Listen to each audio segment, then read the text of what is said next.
it's Kylie and Hayley. Welcome back to the With Honors podcast. Today we'll dive into 10 things you should really know about this advanced course. Whether you're thinking about taking it or just want to understand what it's all about, we've got some cool insights for you. We'll chat about all the things you should consider before taking this course. So grab your headphones and let's jump into it.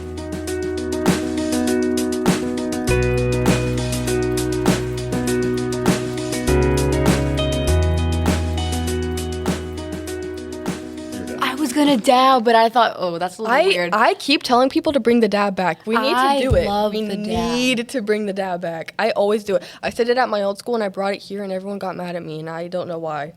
So I'm lucky enough to get to sit here with two of my most wonderful students today. I'm talking with Kylie and with Hayley. Kylie, today's big picture conversation is things kids should think about before taking Honors 10. Well, there's definitely a lot to talk about because it's not the same as just like a regular English class, I would say. It's more expected from you. When you say it's more expected of you, what's more expected of you? Tell me about that. Good work, not just a couple sentence answers or late work.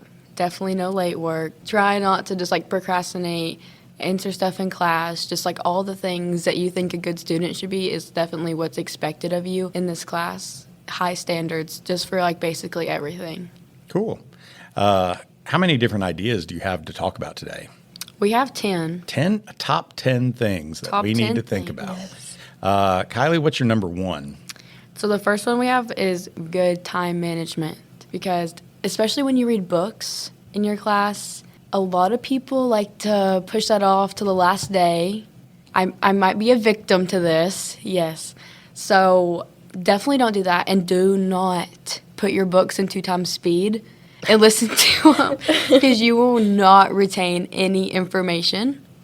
It's really just not a good thing to leave your 300-page book till the night before because you will not understand anything.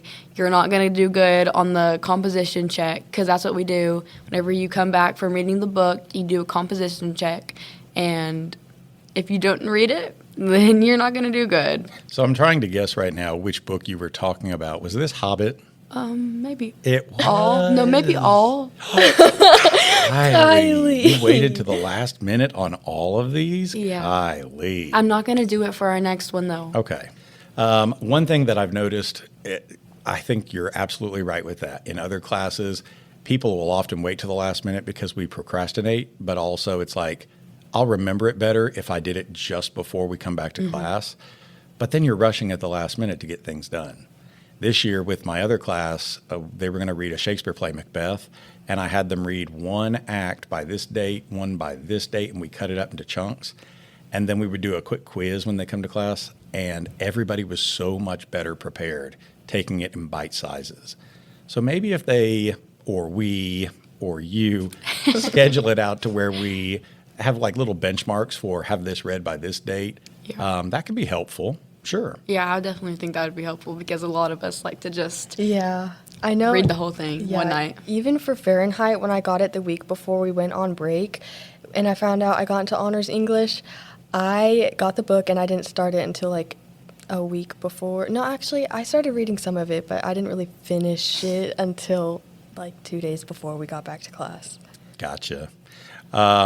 Point number 2, Kylie. What's our number 2? Doing your homework. You always need to do your homework in Mr. Crockett's class.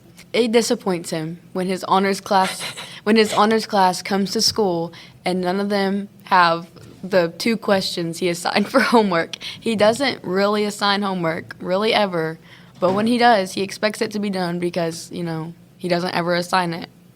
And you need to get that done because it's just embarrassing if you come to your honors class with your homework incompleted. Also, honors kids are supposed to be like, this class is supposed to be a more advanced, competitive kind of class. So you have to pitch a little bit harder, swing a little bit harder, read a little bit harder, and work a little bit harder.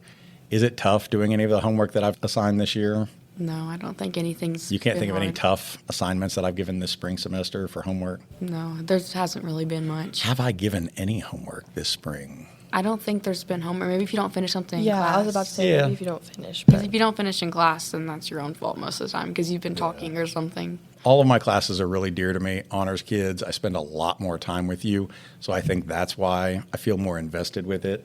It does break my heart if kids don't come ready with their reading or anything like that. Hayley, what's our number 3 point? that not everyone is a genius, so you don't need to compare yourself to other people. I know when I got into this class in December, I really stressed myself out, especially on the first day out. I was thinking, oh, I'm going to go in there and everyone's going to know more. And so I definitely pushed myself way too hard. Obviously, you push yourself enough to where you're getting things done, but don't do it too much to where you stress yourself out, because I definitely did that. It's okay to take challenges, but then don't take a challenge just because someone else did it too. Feel like if I see somebody in class doing something, especially even if it's in another class, I know I have nursing, and if someone else in that class did something they signed up for a harder, right now we're doing a competition in nursing, and we get to pick which part of the competition we get to do. I know if someone picked a harder one, I was like, well, I feel like I should have picked the harder one because it'll look better, but also if the easier one is best for me, then I'll pick the easier one, So I feel like if in this class someone's answering all the questions, I'm going to push myself to answer all the questions, but what if I don't know all the answers to them? That's completely fair. Kylie, when have you ever felt like you've compared yourself to others' expectations, or have felt like, oh no, am I meeting expectations that other people seem to be doing? Has that ever happened in this class for you? Sometimes in this class. Sometimes. Can you give an example? You don't have to name names, but just give an example, a generic. Or maybe Kylie just never compares herself to other people. You could be the same. I try not to. I really try. Because sometimes I'm like, oh, well, when I get home, I'm going to do this and this and this, make sure I have this done. And I'm like, I'm not. Yeah, I get Sometimes that. I try to I obviously want to get my work done, but sometimes I'm like, if I don't get to it or if it's not that important, I'm like, I'll push it off to another night. I don't feel like I have to sit there and do 4 hours of homework every night because the person next to me is going to get all of their assignments done in 1 week. I get that. Honestly, that's my philosophy too. If we didn't get it done in 90 minutes, do I really need to assign another 90 minutes for homework? Because we've got another 90 minutes tomorrow. Yeah. And you've got another 90 minutes of this. And you've got another 90 minutes of this during the day. And you've got things after school. If we didn't get it done in our 90 minutes, finish it up on your own. I've got other things to do tomorrow. Hayley, talk a little bit about your first day in class. What was it like on your first day here in January in Honors 10? It was definitely stressful, especially because I didn't know that it was a year-round class, so I thought going in, okay, it's everybody's first time. I always stress out about assigned seats and where to sit. If someone already has their friend, I'm going to sit by myself and stuff like that. So I went in there thinking that it was everybody's first time, but then I got in here and everybody knew each other and everybody was sitting in their seats, and so I felt out of place. But then it was easy. You're not a hard teacher. You're not hard on anybody. If someone's struggling, you help them out. People in here are really nice. I wasn't a class where someone's smarter than you and you're going to know it. It's people helping other people out, which is what I really liked about it. That's cool. 2 of your friends were the ones who brought you to me. Jackson and Genesis, right? Weren't they the ones who brought you to me? I think I was just wondering about English, but I knew. Okay. Yeah, I knew. Do you know Jackson and I Genesis? do. Okay. I know Jackson. I don't know Genesis, but I know Okay. Jackson. Yeah. Are you good friends or you just got to know each other? I had Jackson in my French 2 class last year, so we got to know Okay. each other, yeah. So Jackson brought you to me. That's cool. Tell me about that real quick. Well, I was in my French class, and I also in my French class, it was stressful for me because I got there late. I got signed up for school a month late due to moving here, but he really helped me out. And when I was asking about different classes, he was always there to help me and direct me. If I wanted someone to walk me to class, he was there for me. And so then when I asked about, honors classes for next semester, he was giving suggestions. And I know one of my friends, Callie, was taking an AP class, and she knew that you were teaching honors, so that also led me to here. That's really cool. Well, what good people brought you here? Awesome. Hayley, what about our 4th point, number 4 on your list? Kind of tying back to good time management is procrastination. I feel like, in my opinion, if there's a week to do something, I'll tell myself, I'll do it tonight and I'll get it done so I have the rest of the week to do it. And it seems, it's not that easy and it doesn't seem like it would take that much time. And then I push it back and I push it back and I push it back. And then I get to it and it could be an assignment that takes 30 minutes when I only have 10. And you have to really work on that. Procrastination just really messes up my time a bunch. I'll sit on my couch and I play Fortnite, and I'll play Fortnite for about, I don't know how long, and then I'll be like, okay, I have a homework assignment, but it's not due until Friday, so let me just play this game and then I'll do it later, which has caught up to me a bunch of times now. Facts. On my assignments or other classes? Other classes, not okay. this class, because there's not that much homework. Yeah, for real. Kylie, when do you procrastinate? Every day. Every day? I procrastinate like on everything, not even always school related. I procrastinate getting out of bed in the morning. I'm like, I got this much time to get ready, and then I don't get up. So how do you combat that? I rush. Is that a good solution to it then, by rushing? No, but I do it to myself every day. Oh, okay. It's just like everything. I'm like, okay, I need to get in the shower in 5 minutes, but then I'll miss the 5-minute mark. So I'm like, okay, I'll do 10. And then I miss a 10-minute mark. So I'm like, okay, I'll do 15 minutes, then I'll do it. And then I just eventually, it's like 12 o'clock at night. I'm like, wow, I have to take a shower at 12 o'clock at night now. So then I'm like, wow, I should have done it earlier. I'm cracking up because we're asking for solutions, and your solution was, I procrastinate even more, and I bump it back. I don't have a solution yet because it's still an ongoing problem. I try to work on it, but. Do you have any like proactive solutions, Hayley? I think I just tell I don't really know if I could do anything in real life, like, oh, wake up earlier, especially procrastination. Another thing, it affects your sleep schedule, because I know if I push things back, I'll go to bed at 1 in the morning. Lately, I've been going to bed at 11:30, and that's the earliest time I'll go to bed. Yeah. I will tell you something I've been procrastinating on for several weeks now. My fitness. I've been procrastinating bad about it. But one thing that has helped me in the past is it's like I'm way behind. It's like I've been out of it for several weeks and I need to go do a half hour of it. Man, just do 10 minutes. Just get out there and do 10 minutes. You know you're going to do 10 minutes. Just do that. And once I'm in that 10-minute zone, I'm good to go another 20. Mm-hmm. So maybe if you trick yourself into being like, oh, I don't need to read all of it. I just need to read 5 pages. Then you'll get into the next 10 and next 20 or something like that. That could be a useful trick. I need to try that. Kylie, number 5. Okay, so always, always, always be prepared. You're not going to be ready for this one. A quiz.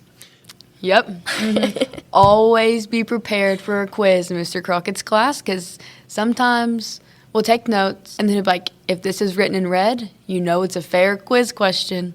Or if this is bolded, it's a fair quiz question. Or if he's talking about it, prepare for it to be on a quiz. Right. And make sure you study those notes, because you will fall a victim to not knowing the quiz answers. Yes, also adding on to that, he'll tell you, oh, it's on, like, maybe we'll have a quiz on Friday, but then it's Friday and there's no quiz. I came into class today and the desks weren't, because he told us yesterday that the desks were going to be set up differently, but I walk in and they're regular, so I'm thinking, oh my gosh, I have a quiz. So I'm pulling out my notes and I'm going through it. So I always make sure to test myself and make sure I know that there could be a quiz any day. I was multitasking while we were reading Julius Caesar this morning. You said we have a quiz. I was reading Julius Caesar. Then I was going to my notes, looking at this. Julius Caesar, listening to what Caesar and Mark Antony are talking about. Then I'm over here about when Shakespeare was born. I was multitasking. Okay, that's fair game. Talk a little bit about what quizzes in Crockett's class are like. How are they different from other classes, or what are they typically like? A half sheet of paper. He always starts off, get out a half sheet of paper. Yeah, that's when you know you're doomed if you didn't do your notes. If you didn't study and you hear the half sheet of paper, be prepared. But I feel like they're different because most quizzes are like rather on a Google Doc, or they're like well thought out, like they already have everything prepared, but you just kind of come up with it off the top of your head what you think we should know, and then you just write it down 1 through 10. And most of the time, he does a bonus, which is good. Mm-hmm. Sometimes 2 bonuses, which is even better. Legendary. Yeah, that's a good day when we get 2 bonus questions. I'm like, wow, I'm going to have a great rest of my day now. Yeah, I like the quizzes in here better than like a formal, like, answer A, B, C. Oh, yeah. This. I just like writing it out because, like, I feel like sometimes it's better when you write down your own answer. Whenever I study for things, I put, like, my own way of remembering something in my head. So sometimes when I'm writing it out, it helps me rather than just being like, well, answer C says something somewhat close to what I'm thinking. Especially when multiple choices have similar answers. A and B have like maybe 2 words off from each other, and you have to really think about what your answer is going to be. The quizzes in this class are definitely easier than a quiz I've had in any other class. It's just the fact that it's pop-up more. Yeah, and that's completely fair. That spooks people out. If I walked in tomorrow and they were going to give me a pop-up quiz in front of all the other teachers, right? I know that I would feel a little bit of anticipation. I was part of a summer training for other AP teachers, and we're all in this classroom together. And the very first thing the teacher did was, everybody's going to do a practice essay assignment right now. And the sweat, the fear, the anxiety was so real, because I thought, oh no, am I going to be as good as these other people? Which that ties right back to what you said, right? Not comparing yourself to other people, because you're capable. Quiz questions are typically going to be 10 questions, right? And they're going to be, about terms that I would hope that you would know. They're pretty easy. As long as you remember what he says, then you're fine. This morning, I accidentally mixed up, and I know I got one wrong because I said April 13th instead of April 23rd. So you have to make sure to really remember it, because I know I got the 3 in there, but I didn't get the 2. But I bet we do this quiz again soon. And then when you hear that question again, then you're like, oh, I remember this one. And then by the time you do it a third time, oh, you definitely know it, right? That was your way of hinting we have 3 quizzes? Wow. I'm giving all away my secrets right now, right? It's okay. I'll be prepared now. Yeah. No, Hey, Miss Hawkins and I both, one year, we have had classes where the kids were just not getting the information that we had been drilling them with. And she tells this story too, and I've been in the same scenario. You guys are not remembering this. We're going to do a quiz today. Look, I had 67% pass it. We're going to do it again tomorrow. Same quiz. I'm still only getting 70 people. Do it again tomorrow. Oh, now only 80% of the people? Do it again tomorrow. We're going to keep hitting you with this quiz until we get everybody who knows it right. By the 4th or 5th day, she says, in one of her classes, somebody was like, who keeps failing it? They were so done with that quiz. But most of them knew their answers by that point. At least you know it. Keep on getting good quiz, Chris, because you know everything. Kylie, number 6. Do not be afraid to answer questions in Mr. Crockett's class. Now, I like that. Tell me about it. He loves when you answer questions. That's like Mr. Crockett's favorite thing. If everyone has their hand raised, everyone's given all good adjectives and all this stuff about Julius Caesar and what everyone thinks about him. He loves when everyone is given a good input. If we're all just sitting there silent, then he threatens that we're going to write. So everyone starts throwing out answers. The minute Mr. Crockett says, well, I guess I'm going to have to make you write about it, everyone starts throwing out answers. So as long as, no one's going to go home saying, oh, well, this person gave a weird adjective out during class. No one, as long as you're giving out an adjective that's not going to make us write, everyone's okay with it. Basically just... Participation. Yeah, participation. Right? Absolutely. Haley, is that intimidating to when I say, who can have an adjective for this character? Give me an adjective to describe this character. And then there's crickets. Nobody talks. Yeah. I know there's been multiple... Teachers and students, please pardon the interruption. Student council members... This is going to be great for our bloopers reel. Thank you. Thanks. Let's go back to that, Haley. Is it intimidating for me to ask a question out loud of the class like, who can give me an adjective to describe this character? Give me some good adjectives. And there only be crickets. In my opinion, yes, because tying back to what she said, you can say, oh, we're going to have to write about it, and suddenly everyone has one. So obviously we all have our own answers at one point, but it's just the fact that you have to answer it yourself without being pushed. Because I know there's been multiple times where I have an answer, but I'm looking around and no one else has an answer, so I feel kind of quiet. It's also a thing where it's like, oh, vote on this, and everyone's not putting their hand up, and I want to put my hand up. But it's just the feeling of embarrassment that gets to me. Mm-hmm. That peer pressure comes in all the time because you don't want other people to nag you about, oh, you think you're a know-it-all, or you think, oh, my gosh, look at her. She has to always have an answer. But I think a lot of people also feel intimidated when you have a really good answer, and then they're like, I don't even know what that word is. Don't be ashamed of education. Don't be ashamed of knowing things. Don't be ashamed of having wrong answers. How many times has Jason Crockett got up in front of you and said something wrong? and had to own it and say, oh, you know what? I made a mistake on that grammar rule. Let's fix it. The big boys and the big girls make mistakes at the board too. So I think that's a good thing for you all to see. I'm going to tie off of what Kylie said. And then, Oh, okay. yeah. The Socratic seminars are very hectic, and you can feel it's a lot. I know I got picked to be in one at a time, and someone was talking, and I had a really good point in my head, but I felt bad that I was going to cut somebody off or add in an idea, so I kept quiet. And then we got to the end, and there's 5 minutes left, and I have to rush through my point because it gets annoying. I know one time Hunter brought up something about like Ohio and gangs or something like that, and I had an idea to tag off of it, but he was really into it, so I didn't want to cut anybody off and feel bad about speaking when the Socratic seminar is all about having your own ideas. That's completely fair. I do think I like this podcast better than I like the Socratic circles because you get fewer people who get more airtime to share those ideas, so you don't get like railroaded out of it, right? Yeah. You all feel that way about this? Yeah, I like it better. The seminar, it's like everyone has their own ideas and you want to say yours, but then you're like, okay, after this person's done talking, I'm going to say mine. But then someone else has the same idea and they get it before you. So then you end up just like not being able to speak, and like your grade depends on it. So it's like, I'm going to have to cut someone off and start talking. Yeah.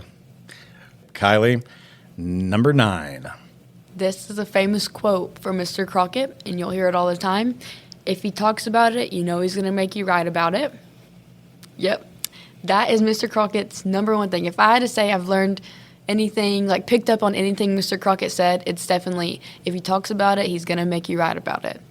So that honestly like really makes me like pay attention more, because like whenever you start a lecture or anything with if he talks about it, you know he's going to make you write about it, I'm like, okay, I really got to zone into this. I zone into everything, obviously. But like I'm like, okay, I really have to like make sure I'm taking good note of this, understanding everything he says, ask questions if I don't know, because it's going to come in handy. Because anytime we write like a short response and you weren't paying attention or you didn't write anything down, your response is going to be 3 sentences about this happened, and he did this, and this is this. And that's just plot summary, right? Mm-hmm. It's not going to be anything good. So if Mr. Crockett ever says, if I talk about it, I'm going to make you write about it, pay attention, because it's really going to help you. Like, if he says that about notes, keep those notes, because you might need them later. Or if he says that about an assignment, keep the assignment, anything like that, because it really helps. It sounds silly, but it really helps.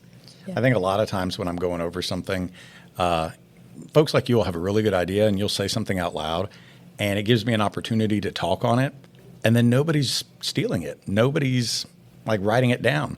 So I really want to encourage you all, hint, hint, wink, wink, write this down. If you aren't stealing that, you're doing it wrong. Yeah, I'm the person that always has their AirPods in all the time, unfortunately. And so I know in some of my other classes, if I have my AirPod in and I'm not really feeling like I'm feeling tired today, so let me just zone out instead, because I feel like I'll know everything, so I won't pay attention. But in here, I know you've said it. If I talk about it, you're going to write about it, so I know to pay attention all the time. And I know I should fix that habit in other classes, but it really helps in here to pay attention more than you would in like Tennessee. Pay attention in Tennessee history, but pay extra attention in this class, especially if you're taking honors English. Always going to plug Tennessee history on this podcast. Always shamelessly plugging our wonderful class, Tennessee history. Crockett loves it.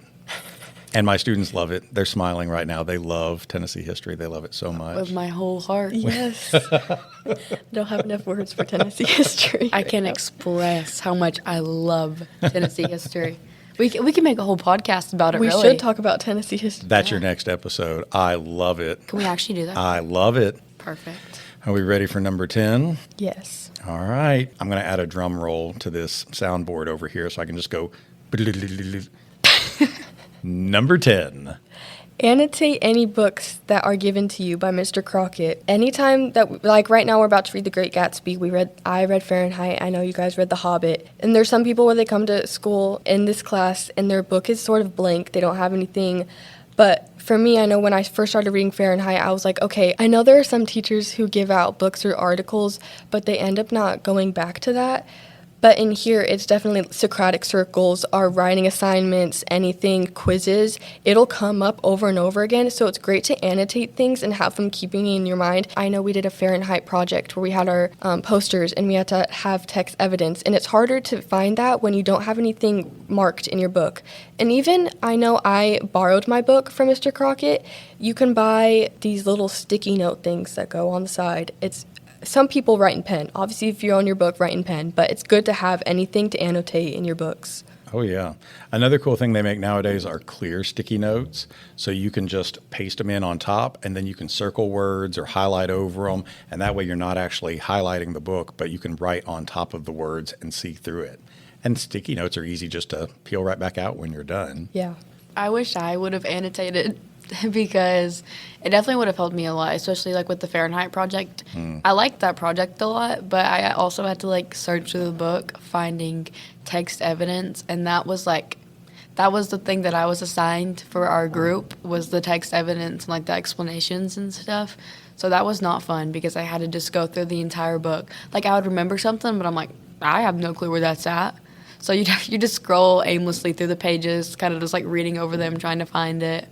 Another thing that I do is, like on my phone, I'll open up a note, and if I'm reading this really good book right now called Butcher's Crossing. You should read it sometime. It's a Western. And if something happens on page 32, I'm going to stop. I'm going to write in my note 32, and then I'm just going to write whatever comment so that I can keep a running tab. And that way when I sit with Coach Haston and talk about it on his show, or if I'm sitting in class with you, I've got my list of page numbers and everything, and I can just go back to it. I like reading on Kindle, but it's hard to bookmark on Kindle because I never look back at my bookmarks, and they're not like tabs that you can hit on the side of the book.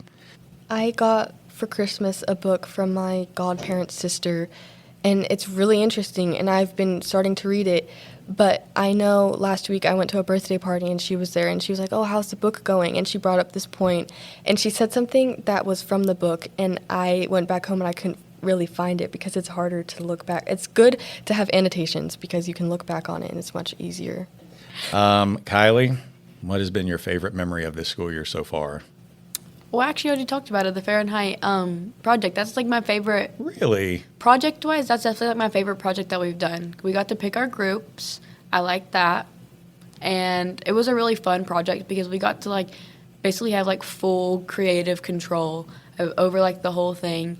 Obviously, I had the not so fun part of it, finding the evidence and the explanations and stuff, but I still thought it was like a really cool project to see like everyone's own individual like thoughts and stuff over the book. I thought that was really cool. That's cool. Hayley, do you have a favorite memory so far? You've only been in here, 2 months now? As much as I stress about them, Socratic seminars and circles, they're really nice, especially because we were reading Fahrenheit and we were going to talk about the book, but then you get into so many different topics, and it's really interesting to hear everyone's different opinions, so I really like that. But also, I don't know if it's much as a memory, but everyone in this class is very including, and I don't know if the word, I can't think of the word. Inclusive. Everyone, no one's judging anybody, and they're always, I know I didn't know anybody when I got into here. And when we did the Fahrenheit project, Kylie and her friends were like, oh, you can come and join our group. Like, it's fine. And I felt really good about that because, yeah. It has been really important to me that you and Bryson are new. I told them that they were getting a new brother and sister. And it's very important to me that you guys feel very included in this class. I have a new favorite memory. Do it. Where we all got to decorate our Hogwarts houses.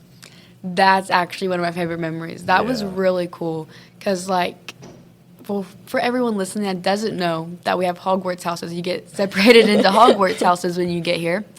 And, like, Hufflepuff, we did white and yellow. Ravenclaw was blue and... silver. Blue and silver, and, like, so on with what the team colors are. And it was really cool. Everyone got to bring snacks, and we basically just had, like, a whole day to just decorate and hang out, have fun, eat food. Oh, yeah. Favorite part was eating everyone's snacks. Someone brought, I think it was like pudding, but I think Wesley brought banana pudding. That's right. Ooh, that was some top tier banana pudding. I dream about that. It is so good. Haley, you would have loved it that day. I know, that sounds fun. We're really lucky that we have such a big classroom room because my old room was half this size and we would always have to go out to the pavilion, which was better. But in here, yeah, because one group gets the dungeon area, one group gets the light up side over here. So everybody gets their own personality to it, too. Did I get your Hogwarts house right, Kylie? I don't know anything about Harry Potter. Oh, that's fair. Houses, so I don't know. Because you're in which team? Tell our audience. Hufflepuff. And Hufflepuffs, as far as this class goes, they're supposed to be loyal. They're supposed to be team builders. They're supposed to be, we work together to get the job done. Is that you? Oh, are you more independent? Yeah, I'm Okay. not really like a team. I Not got you. really team person. I like being Okay. on my own as an individual because if I'm in a team, most of the time I'm gonna. If someone else is better at something, then I'm gonna let them do the harder Yeah. part, and then I'll take the easy part. So if I'm doing it by myself, I'm more like challenged. You know, I I get think I you. like that better. The Slytherins are supposed to be ambitious, selfish, that they are driven to do whatever, even if it means cutting other people, even their own teammates. I like that. Gryffindor, yeah, Gryffindor are supposed to be brave, bold. They're willing to do whatever. They'll stand up for other kids, but they also like their sports and doing their own thing. And then Ravenclaw, they love being the good students. They often work independently or together, and during group projects, they usually are the quiet ones just working over their stuff. If it's not Hufflepuff, where should you have been? I'm feeling like Slytherin or Ravenclaw. My sister. I'm a really, really competitive. I'm a really, really competitive person. I like being better than the person next to me. Like if they're doing something, I want to do it better. Unless I'm doing the teamwork, then they can do the easy part or the hard part. But if we're doing something individual and someone makes this grade, well, I'm like, well, I want to make at least a point higher because I want to do better than them. Yeah. So We did things differently this year. Normally, I just make that judgment. I try to get to know you for a week, and then I split you up. But this year, we drafted. We had different heads of houses come in. Coach Haston was head of Gryffindor. Miss Ferris was head of Slytherin. I and my student teacher acted as head of Ravenclaw, and then Miss Swift was head of Hufflepuff. And we drafted people not knowing anybody. So that was a big challenge for us this year. is that like the second day of school? Yeah, Like the first, it was. Yeah, it was like the second day of school, and everyone's in here drafting people. I'm like, what's going on? I had no clue what's going on. They're like, what's your name? You're on my team. I'm Right. like, what team are we on? I thought this was just a class. Are we splitting up? I was need to bring those confused. heads of houses back in for something fun one day. We need to do that. Yeah. Haley, I put you into, Gryffindor. how close was I on that? I'm a Hufflepuff. 100%. So you can go back and check my tracking sheet. You were supposed to be over here in Hufflepuff. Do you know why I put you in Gryffindor? Not really. Because the Gryffindors begged me to put you into Gryffindor. I know Tori was the one who was begging for me Oh to yeah, be in Tori her was group. over there like, please, please, please, please. My gut told me that you should be over here in Hufflepuff, and I really wanted you to be. Bryson, I feel like, should have been in Gryffindor, but I didn't want to put any extras in Gryffindor because they were already the big team. And adding another kid to it made them the bigger Yeah, team. Solomon's all alone. The only guy in Gryffindor this year. only The guy. only one, bless him. All right, cool. Any final thoughts before we leave this episode? I think being on a podcast was really cool. You liked it? I've never done anything like this before. It's weird hearing my own voice and everything and having Yeah. microphones in front of me. Yeah. I like this a lot. I could That's do awesome. extra. I'm gonna be doing all the extra Oh, credit good. podcasts. I know. I after this. really like it. Yeah. We're gonna That's be good. like your number one podcasters, I guess. I don't know if that's a word. Yeah. but it's a new returning one. visitors of the Yes. podcast. I love it. Did they have anything like this back in California? I'm pretty sure they did, but I didn't know of it really all that much. I know, like, for announcements, students did the announcements, so there's stuff like that where you get Yeah, to talk sure. over the microphone and stuff, but I don't know about podcasts. I'm so lucky that you live here and not California. I'm so lucky that you're here. I love asking Haley everything about California. I know. We have Tennessee history. We have Tennessee Tennessee history history. together. And Yeah. I'm like, so how'd you end up here? Yeah. What's California like? Yeah. What's this? And I like talking about it. I like talking about where I'm from, so it's nice when people ask about it. But I also feel like if I talk about it too much, I'm the girl from California and I do all this and I do all that. And my mom's like, you have to make sure you don't talk about that all the time. People are going to think you're like obsessed with yourself. And I try not to now because I feel funny. I don't. I love like that. hearing about it. Yeah. Your teacher often complains, this is going to sound really bad, about all the Californians who moved to the area because they've bought up the property around my house and everything. They put up really nice houses, and they've done that. But now it's like my church parking lot's really crowded and my restaurants are really crowded. Haley, I am really glad that you are here, though. You are one Californian I would never send back. We accept her here in Sparta. You are now Tennessean forever and ever, yeah. I know. They aren't so accepting in Nashville. I know when we first got here, I went down to Broadway and we went into a bar, and there's the people, and we sat in the front of where the band was playing, and he asked us where we were from, and my sister said California, and he was like, oh no, go back, please. Nobody likes Second Avenue or Broadway. Nobody likes it. It's always way overcrowded right now. B, a lot of folks have moved to Nashville, not just, the surrounding areas, but it's Nashville. Are you excited for In-N-Out? Because that's the one thing that we're bringing to Tennessee. And She's made me so excited for it. I'm so excited for the In-N-Out. There's going to be the headquarters in Franklin, and then I think there's going to be one in Lebanon and Mount Juliet. I know there's going to be one in Mount Juliet, but I don't know about Lebanon, and I'm really excited. Mount Juliet's the one that I'd heard about. Yeah. Hey, I love me a good burger, and I know In-N-Out is a legendary chain, but I don't know anything else about it. Yeah, when it opens and you need an order, I'll let you know, because my sister used to work there too, so she knew all the ins and outs, and I'll give any advice. All the ins and outs about In-N-Out. That's going to be another sound. That was good. I like that. I'll give you all the orders that you need to have, because it's so good. Yeah. All right. Thank you, guys. Thanks for having us.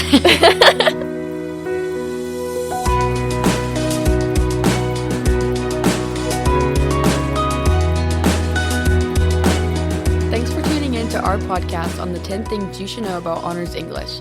We hope you found this episode helpful and that it gave you a better understanding of what to expect from this course.